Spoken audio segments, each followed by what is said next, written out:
സംസ്ഥാനത്ത് നിന്നും സ്വർണ്ണവിലയിൽ ഇടിവ് ഈ മാസം 1-ാം തീയതി മുതൽ സ്വർണ്ണവില താഴേക്ക് വീണുകൊണ്ടിരിക്കുകയാണ്. എന്നാൽ വിലയിടിവ് നേരിയ തോതിൽ മാത്രമാണെന്നതും ശ്രദ്ധേയമാണ്. സ്വർണം വാങ്ങിക്കൂട്ടിയവർ വിൽക്കാനുള്ള തിരക്കിലാണ്. സംസ്ഥാനത്ത് സ്വർണ്ണവിലയിൽ ഇന്നും ഇടിവാണ് രേഖപ്പെടുത്തിയിരിക്കുന്നത്. ഈ മാസം 1-ാം തീയതി മുതൽ സ്വർണ്ണവില താഴേക്ക് വീണുകൊണ്ടിരിക്കുകയാണ്. എന്നാൽ വിലയിടിവ് നേരിയ തോതിൽ മാത്രമാണ് എന്നതും ശ്രദ്ധേയമാണ്.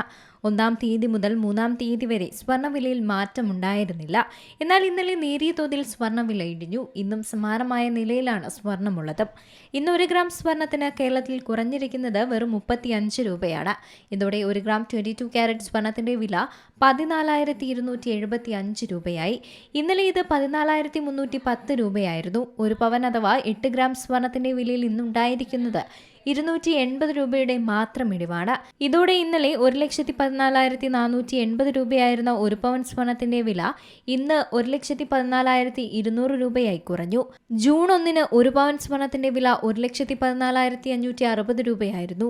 ജൂൺ 2-നും 3-നും ഇതേ വിലയിൽ തന്നെയാണ് സ്വർണം വ്യാപാരം നടത്തിയത്. സമീപകാലത്ത് ആദ്യമായാണ് സ്വർണ്ണവില 3 ദിവസമൊക്കെ മാറ്റമില്ലാതെ തുടരുന്നത്. അതിനുശേഷം ഇന്നലെ 1,14,480 രൂപയായി പവൻ വില കുറഞ്ഞു. വെറും 80 രൂപയാണ് ഇന്നലെ പവനിൽ കുറഞ്ഞത്. ഗ്രാമിന് 10 രൂപയും കുറവ്.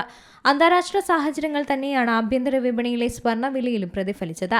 അമേരിക്കയും ഇറാനും തമ്മിലുള്ള സമാധാന കരാറിനെ ചൊല്ലിയുള്ള അനിശ്ചിതത്വം, ഇസ്രയേലും ലബനനും തമ്മിലുള്ള വെടിനിർത്തൽ സ്തംഭനം, വർദ്ധിച്ചുവരുന്ന പണപ്പെരുപ്പത്തെക്കുറിച്ചുള്ള ആശങ്കകളും US ഫെഡറൽ റിസർവിന്റെ പലിശ നിരക്ക് വർധനവിനെക്കുറിച്ചുള്ള ഭയവുമൊക്കെ വില കുറഞ്ഞു എന്നത് തന്നെയാണ് ശ്രദ്ധേയമായതും. അതേസമയം US നിരക്ക് പാത സമ്പദ് വ്യവസ്ഥ എങ്ങനെ വികസിക്കുന്നു എന്നതിനെ ആശ്രയിച്ചിരിക്കുമെന്നാണ് വിദഗ്ധർ പറയുന്നത്. പണനയം നല്ല സ്ഥലത്താണ് എന്നും ഫെഡ് 2 വിധത്തിലും പ്രതികരിക്കാൻ തയ്യാറാണെന്നുമാണ് വിദഗ്ധർ കൂട്ടിച്ചേർക്കുന്നത്.